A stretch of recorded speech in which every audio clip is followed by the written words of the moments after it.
La entrevista.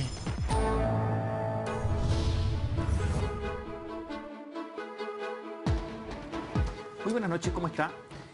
Dice que el ministro de Educación, Harald Beyer, podría hoy día seguir siendo ministro. Porque la verdad es que un voto dirimió todo. Uno. Bastaba el empate para que el ministro se salvara. Estuvo a punto, realmente, a punto. Pero ayer hubo de todo. Lloraba la ministra vocera de gobierno, Beyer se quebró, otros parlamentarios, senadores llorando. Y también acusaron a algunos parlamentarios, a algunos senadores al fundamentar su voto, también de lloriqueo. ¿Por qué nos someten a esta presión? ¿Por qué tenemos que hacer esto? ¡Qué insoportable! Yo no creo que sea insoportable. En la vida todos tomamos decisiones a veces bastante duras y finalmente para eso les pagan. Los dardos están apuntados al senador Carlos Bianchi, senador por la región de Magallanes, porque él fue el voto dirimente, dicen. ¿Qué tal, senador? ¿Cómo está? ¿Cómo está, don Tomás? Un gusto saludarlo. Yo estoy muy bien. Yo también. Porque miro todo esto, sorprendente algunas cosas. Sorprendente. Leo The Economist, no es cualquiera, No. The Economist. El semanario londinense, ¿qué dice a propósito de esto? No lo dicen personas que están viendo de afuera. Dicen que se trata de una venganza que tiene un fuerte olor a electoralismo. El voto huele a venganza. Hace 5 años la centroderecha destituyó como ministra de Educación a la Concertación a Yasna Proboste. Muchos en la centroizquierda lo recuerdan y no lo han perdonado. La acusación también tiene un fuerte olor a electoralismo. Los chilenos elegirán a un nuevo presidente en noviembre y la campaña ya tiene un olor. Los ingleses emplean una palabra fuerte, repugnante. Repugnante. Dice que los chilenos se merecen algo mejor de sus legisladores y lo saben. El 5 de abril la encuesta de IMARC publicó un estudio que muestra que los índices de aprobación de la Cámara y del Senado están cerca de los mínimos, 16 y 20%. Etcétera, etcétera. Ella habla de Harald Beyer, habla bien. Un tipo sin pretensiones. Un tipo de persona, dice, sin pretensiones, que antes de convertirse en ministro de Educación trabajó más de 20 años en el Centro de Estudios Públicos y que ha publicado trabajos sobre la desigualdad, el mercado del trabajo, sobre la educación, una especie de nerd de la educación y que además trabajó en una comisión formada por la expresidenta Michelle Bachelet. ¿Usted se siente parte de este olor repugnante? O sea, porque usted fue el voto dirimente. fueron los votos que fueron y el mío efectivamente fue un voto que se suma a los votos que permitieron tener una mayoría. ¿De la Concertación? De la Concertación. Yo no me prestaría jamás, y lo dije justamente ayer en mi presentación, que no me prestaría jamás para hacer la suma de un sector o de otro sector. Debo votar A o debo votar B. Pero fundamentalmente esta acusación que viene de la Cámara de Diputados y que a nosotros nos toca verla en nuestro carácter de jurado, bueno, hace que uno, cuando llegue el libelo, tenga que analizarlo, revisarlo. Jurado? ¿Qué es ese carácter de jurado? Bueno, pero primero actuar en conciencia, actuar en base a los méritos, ¿no es cierto?, y actuar en base a lo que el libelo obviamente nos presenta, y uno debe armarse un juicio, debe construir un juicio. O sea, como un juez, ¿no es cierto? En el fondo eso es. Es como un juez. Y esa responsabilidad es la que uno debe asumir, y tal como usted parte diciendo al comienzo, uno no puede evadir responsabilidades, por grandes que sean, estando en una actividad como esta. Pero yo no entiendo. Entonces, actúan como juez, la Concertación votando para un lado, salvo Patricio Walker y el oficialismo para el otro. ¿Qué jueces son esos si están totalmente alineados? Es que ese es el punto. La alianza vota de una manera, la Concertación vota de otra manera. Y también lo señalé ayer. Y como también terminé señalando que en definitiva aquí no debiera haber un triunfo de los precandidatas o precandidatos o de sectores políticos. Aquí el triunfo debiera ser la justicia, debiera ser la verdad, y debiera ser además, ¿no es cierto?, que en justicia digamos qué es lo que pasa con el hecho que está en el fondo de todo esto, el tema del lucro, porque ese es el fondo de toda esta gran discusión. Senador, yo escuché ayer palabras fuertes sobre usted, se las repito, sí, que es un payaso, que como todos los senadores estaban interviniendo de acuerdo al orden alfabético, sí, a usted le tocaba la B y resulta que no estaba, y que se quedó hasta el final justamente porque quería micrófonos, quería cámaras, quería que está haciendo su campaña, y que por lo tanto formó parte del espectáculo de la farándula política ayer. ¿Qué responde eso? Bueno, ¿por qué no estuvo en el orden? Lo puedo responder a ver, el tema es el siguiente. Yo estaba en mi oficina al lado y estábamos discutiendo justamente el punto 1, el capítulo 1 y el capítulo 2. ¿Con quién? con mis asesores, con quienes trabajan había tenido conmigo. harto tiempo para discutir el asunto. Pero estábamos, ¿no es cierto?, terminando de hacer todo este tema, ¿cierto? Yo no tengo aquí, ¿no es cierto?, detrás mío un partido, detrás mío no hay estas estructuras ni nadie. Entonces, póngase en mi lugar donde yo debo tomar una decisión solo con quienes me acompañan. Y estábamos en eso y pasó. Y al darnos cuenta, vamos a la sala, y usted se va a dar cuenta además que está ahí las imágenes cuando subo yo 2 veces, y nos dice, mire, el acuerdo del Senado es este. Si usted no vota, debe votar al final. Y ese es un acuerdo del Senado. O sea, no lo inventé yo. Entonces, esto que se vino creando, que ¿Pero yo... por qué no estuvo cuando lo llamaron? Bueno, porque estaba, ¿no es cierto?, en mi oficina al lado, estaba o sea, ¿estaba discutiendo... con dudas hasta el final usted? Estaba, no, si no era O sea, final, porque... esto era muy temprano en la mañana. Bueno, pero el mismo día, y No, estuvo a ver, pero varios días para analizar este asunto. Este día fue muy largo. Teníamos, el día anterior se hizo las presentaciones. Al día posterior, ¿no es cierto?, una vez hechas las presentaciones, yo llegué 6:30, 1:15 para las 7 de la mañana, y espero a mi gente, nos pusimos a trabajar, y estábamos en esto, estábamos depurando, estábamos haciendo nuestro trabajo. Y en paralelo pasa esta situación, pasa el nombre, entra mi gente, consulta, y la mesa me dice, mire, el acuerdo del Senado, que no lo inventé yo, por favor, Tomás, es que usted debe actuar al final. Posterior a eso, yo subo 2 veces y pregunto, ¿puedo hablar? No, es al final. Señor, Bueno, ¿cuántos días tuvo para analizar la acusación? no, a ver, yo no tuve todos los antecedentes como pudo haber tenido la concertación o la alianza que fue presentado en la Cámara y ellos No, pero la acusación, distribuyeron la los acusación papers y estaba todo. en internet. Y Sí, tiene no, 90 está y claro, tantas está claro. páginas, Nosotros la leímos todo, tuvimos casi un trabajo habrán sido 5 días aproximadamente, 5 o 6 días. Y estaba hasta última hora discutiendo el asunto. Pero es que el tema es tremendamente, obviamente no es una cosa liviana, es una cosa compleja. Senador, ¿cuándo resolvió votar como votó? ¿En qué momento? Porque ya lo voy a preguntar qué día, No, a qué hora.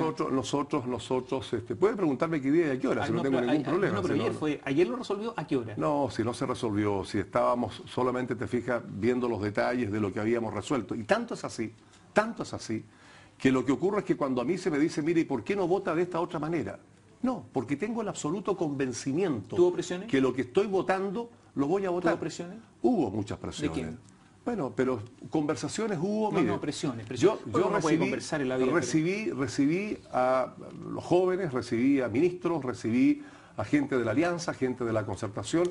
Cada uno explicaba su punto, ¿no es cierto? Y me pedía que yo reflexione sobre el punto. Y les hacía ver que tenía mi punto y que tengo el total convencimiento que lo que estaba haciendo es lo que corresponde. Pero, senador, ¿tuvo presiones? Conversación es una cosa, presiones. En política hay límites distintos. ¿Hubo amenaza?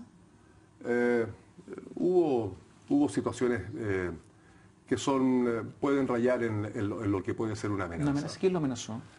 Hubo situaciones que se dan al interior del hemiciclo. ¿Pero quién lo amenazó? No, gente que, a ver, para todos fue conocido, por ejemplo, el hecho de que estaba yo dando una entrevista y estaban todos sus colegas y viene un senador, ¿no es cierto?, y hace un comentario poco adecuado. Ahora, piense usted... ¿Antes o después de la votación? Después de la votación. No, pero antes de la votación. ¿Hubo presión? No, hubo conversaciones ¿Es verdad en niveles... ¿Es verdad que hubo presiones fuertes de los estudiantes también? No. Tanto es así que yo a ellos les dije que ellos jamás supieron cuál iba a ser mi voto.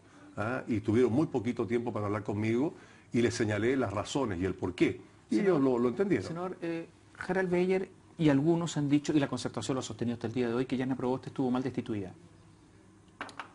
Bueno, ¿Usted qué cree? Yo creo que no. Yo creo que es una situación muy distinta a lo del saliente ministro de la actualidad. Era una situación donde habían allí dineros, había una situación que es extremadamente distinta. ¿Pero estuvo bien destituida? Para mi gusto, sí. Yo tengo la impresión que la política, senador, o los políticos, tienen una vara distinta para los demás que para ellos mismos. Claudia Nogueira, Pedro Velázquez. Terrible. A ver, no solamente ellos. Yanna Proboste va a ser candidata. Ahí está, da lo mismo. Como que la política, como que para los demás una vara, pero para sí mismos otra. Y esa es la misma visión que tiene la ciudadanía. ¿Y usted también? Y esa es la misma visión que tengo yo. ¿Sí? O sea, si usted me pregunta a mí sobre lo de Velázquez, lo encuentro no solo impresentable, lo encuentro de una inmoralidad extraordinaria. ¿Y a usted no le molestó estar junto con una gran cantidad de personas que fueron gobierno durante 17 años, que bajo esos gobiernos el lucro se cimentó, se amplió? donde el lucro no es solamente de gente ligada al actual oficialismo, sino que está ligada a todos los sectores políticos, donde el señor de la Comisión Nacional de Acreditación, el señor Luis Eugenio Díaz, es miembro del círculo más estrecho, más el corazón del PPD, nadie ha dicho nada, nadie ha hecho un mea culpa, lo nombró Michelle Bachelet, donde Ángel Maulén fue subsecretario, está actualmente formalizado, rector de la Universidad Pedro Valdivia, lucrando, y con todos ellos que no se refieren a estos temas, usted tranquilamente conversando y como si nada pasara. No, no fue así. Si usted, como dice, vio todo el desarrollo, yo parto haciendo la gran crítica a la concertación y le digo que ellos, a ver, o sea, a mí me parecería impresentable que ellos pretendan mirar para el lado como que no han tenido una responsabilidad. Tienen la mayor responsabilidad. Señor Soledad, pero perdón, déjame desarrollar. Tienen la mayor responsabilidad. Aquí estamos frente a un ex ministro de Educación, Lagos, estamos frente a un ministro de Educación, Vitar, gente que fue parte de todo este proceso, un proceso que parte del 81. Entonces aquí tienen una enorme responsabilidad. Entonces usted está rodeado de hipócritas, senador. ¿Usted votó con los hipócritas? Yo voté de acuerdo a mi conciencia. Mi conciencia me señaló que debía votar A o B y tenía que votar de una forma u otra. Senador, ¿de qué otra cosa hago? ¿Me levanto y me voy y dejo que vote en la Concertación de Alianza? ¿Y no asumo mi responsabilidad? Soledad Alvear debió haberse inhabilitado. Hagamos un alto. Volvamos sobre ese caso Muy bien. Después de una pausa.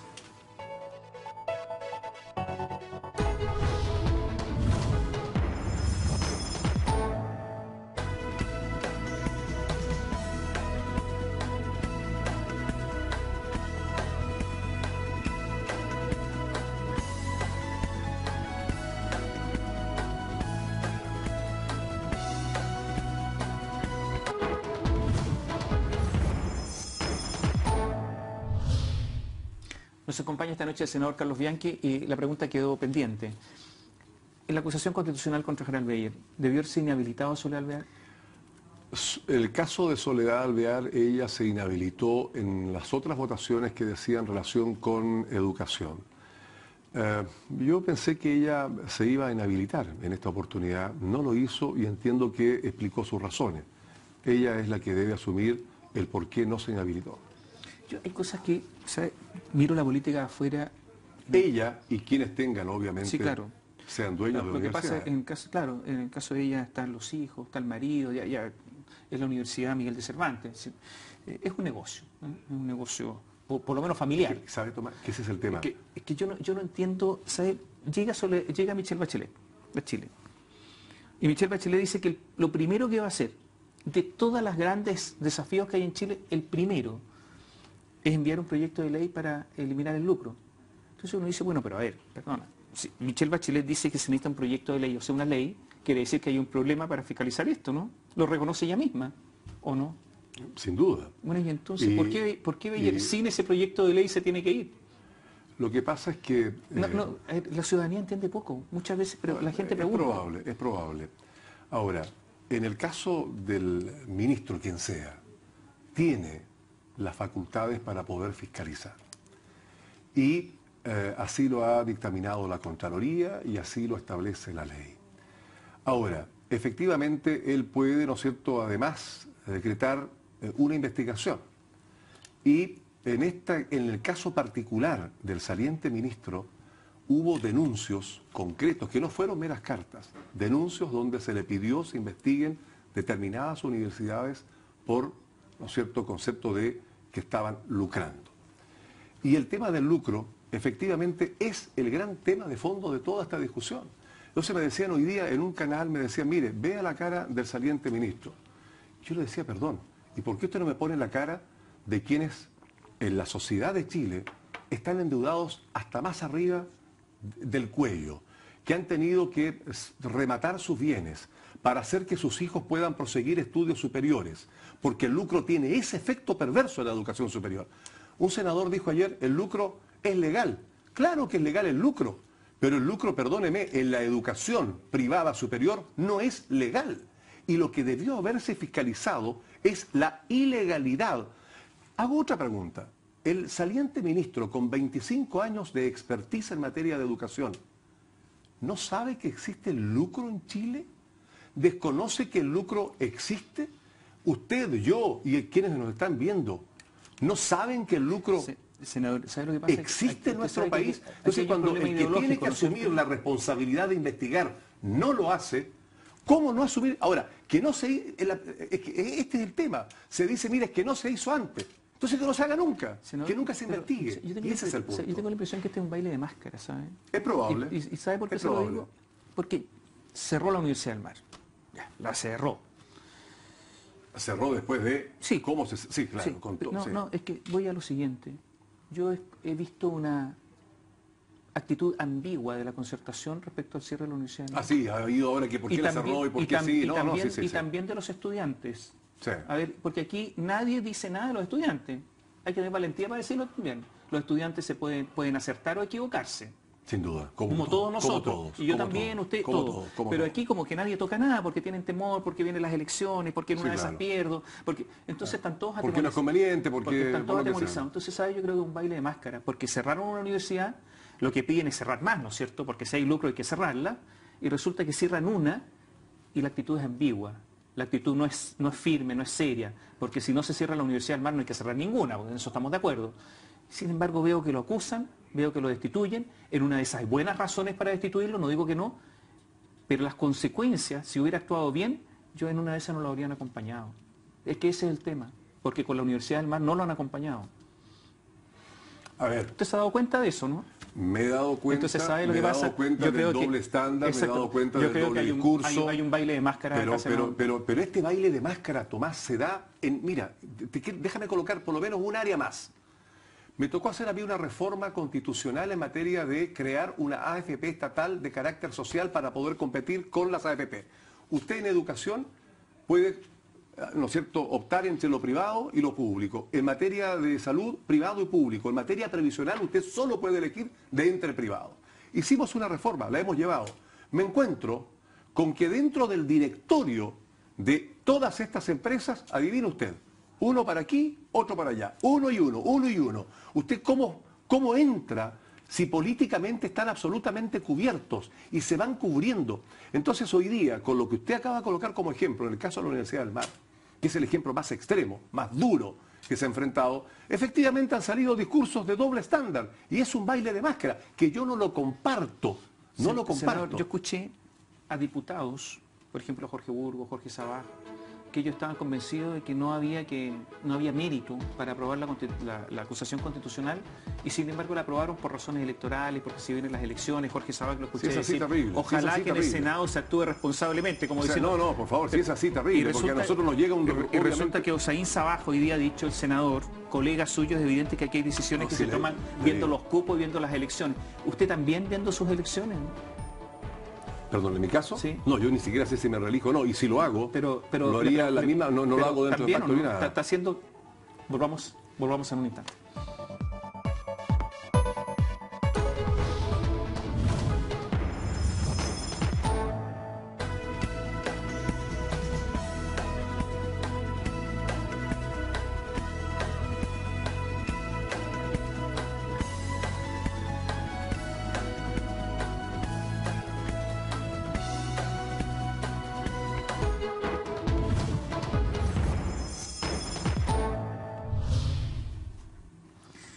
Estamos con el senador Carlos Bien, que nos queda poco tiempo, como siempre.